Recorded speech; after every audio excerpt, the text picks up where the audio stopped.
السلام علیکم دوستو، امید کرتا ہوں آپ لوگ خیریت و عافیت سے ہوں گے۔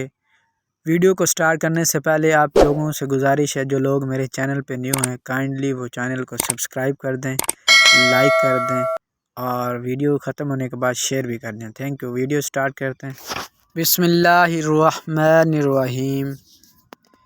جب بدن سے ناخن کاٹ دیے جائیں تو جز انسانی ہونے کی وجہ سے قابل احترام ہے کہ اس کو کسی گندگی اور کوڑے کرکٹ میں نہ پھینکیں، بلکہ دفن کر دینے چاہیے یا ایسی جگہ مٹی میں ڈال دیے جائیں جہاں گندگی اور ناپاکی نہ ہو۔ نمبر 2، جب بدن سے ماہواری کا خون جدا ہو تو دفن کر دینا چاہیے۔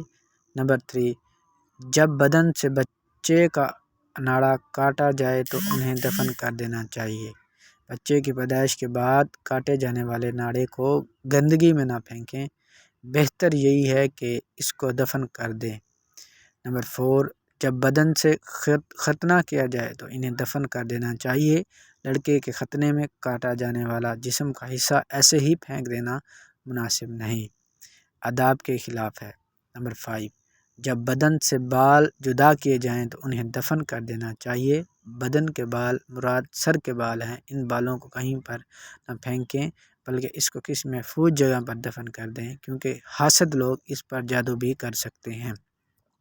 حضور صلی اللہ علیہ وآلہ وسلم پر جب جادو ہوا تھا تو انہوں نے آپ کے بال پر جادو کیا تھا، لہذا اپنے بال کسی جگہ پر مت پھینکیں بلکہ اس کو دفن کر دیا کریں۔ نمبر 6، جب بدن سے دانت جدا کیے جائیں تو انہیں دفن کر دینا چاہیے۔